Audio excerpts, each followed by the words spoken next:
Hello and welcome to Aspiebloggen podcast, episode 7. I am your host, Tommy Eriksson.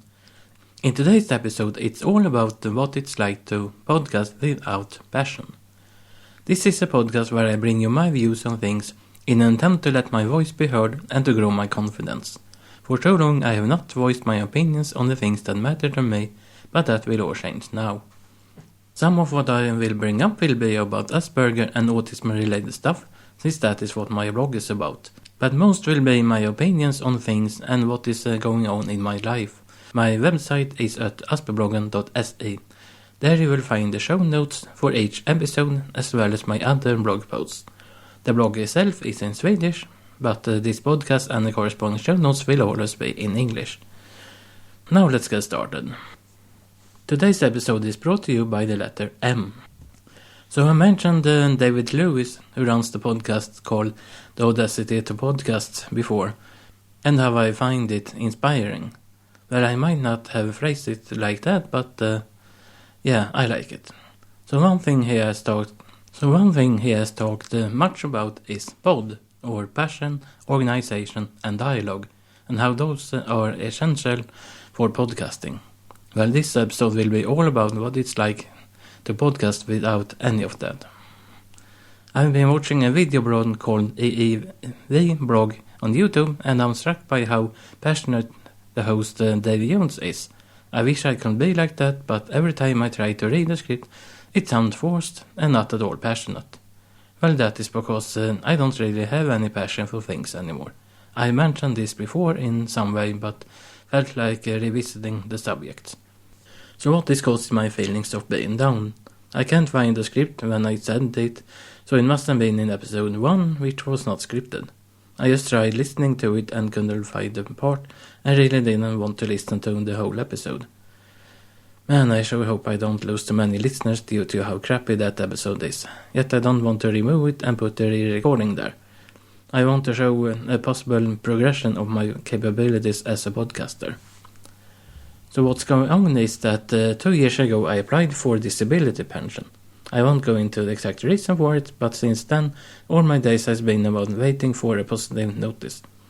Well, the first instance turned it down, so then I appealed it. The appeal was rejected as well.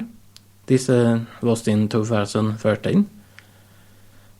Last year the case went to an administrative court, or förvaltningsrätten in Swedish. Some more waiting for me. Last November, it too got rejected. And now finally it is something called an administrative court of appeal, or kammarrätten in Swedish. Well, that court is somewhat different. Before I know if it will even take on the case, I have to get something called a probationer. At least that is what Google Translate called it. Anyway, that is what I'm currently waiting for. If I get it, then I might get an approval or appeal or whatever from the court, or I might not. And if I don't get it, then the case is closed. So here I am, sitting around waiting for time to pass so I can begin living, because that is something that I'm not really doing at the moment. Living. Every day is just a way for me to occupy my mind until the day has passed so that a new day can begin and I might get a court appeal in the mail. Needless to say, I hate the weekends since there is no mail then. Now I have several things that interest me and that I want to get into, but it is hard to find the will to do it.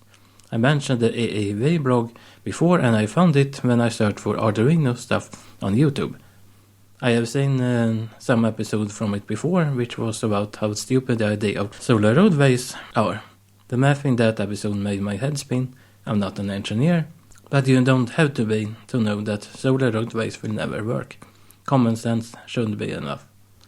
Anyways, I don't know which episode that was, and I'm currently on about 330 and haven't seen it yet. I don't watch every episode because a few of them are of any interest to me. While I began thinking about this episode this morning, it took to before lunch before I started writing, and then I spent lunch watching more episodes than I should have. It is an lazy way to pass the time, yet more important stuff suffer because of it. The table should have been built now, but for reasons I talked about in last episode, it haven't, so there hasn't been any pressure on me to fix the stuff I need to do.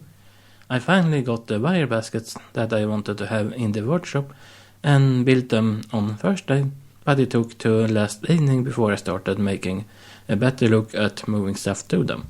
The plan was to put cardboard in the bottom and sides of a basket and to stop small things from falling right through. Well, it turns out that cardboard aren't so fond of being bent into shape, so it took about 30 minutes to prepare one basket, and then I still had 7 more to go. I just didn't want to do that, so after moving small electronic items related to model aviation into it, and then put the large stuff from the same banana box into another basket with some other stuff, I didn't want to do more that day since it was getting late and all, so I called it a day. I must get the workshop in order soon so I can begin building stuff. By the way, if all goes according to plan, then by Monday I will have the stuff I need to build the table. I sure hope so. So to summarize the skills I will need to get or improve to make the train layout I want. First there is woodworking, then there is concrete molding, and lastly there is circuit design and microchip programming. Concrete molding is the only thing that I have no experience in whatsoever. While an Arduino obviously is more advanced than the Lego Mindstorms RCX I have programmed with before, the principle is the same, and I did go to a 1-year course in automatic control engineering, but that was more focused on troubleshooting than construction, so I'm not an engineer. Yet I didn't get to make things with real industrial equipment and software. I've read about woodworking and know at least a little about using tools, so with help I will probably get that table up. I bought 3 different books about concrete molding for decorative purposes, but none of them mentioned ferrous cement. This is the technique I will use to build the landscape of the model railroad layout. At least the online sources has been of help there. So as you can see, I have a lot of things to learn, and I know that I can do it, if only I can put enough effort into it. And there is the problem, since I don't know if I can. I want to, I really do, but that passion that I once had just isn't there due to all the waiting around, and all would be so much easier if only my pension could be approved. If so, then a huge weight will be lifted from my chest and I could focus better on what I have to do. As of right now, my focus is all over the place, and I tend to start several things and have difficulty finishing them. A part of me feels like giving up podcasting, at least for a while, but I've put so much time into it, and now when I'm in iTunes directory, I can't just quit. And if I did, I will just be worried about if I could do it, hence why I didn't want to wait more before starting. Yet every Saturday I know that I have to make another episode, and that I will spend most of the day coming up with the script and then proofreading it. I didn't proofread the early scripts, but that led to problems when I was to read and record them because the bad grammar made me stutter, so I had more editing to do. Every week a new episode without passion, organization or dialogue. Last week I finished the script 11:30 at night and knew that I couldn't get the episode out before midnight, so I waited till Sunday to record it. Oh well, another week, another episode, and then time will pass and hopefully something positive will happen. The show notes for this episode will be at aspiebloggen.se/7, and that will be all for now. Until next time.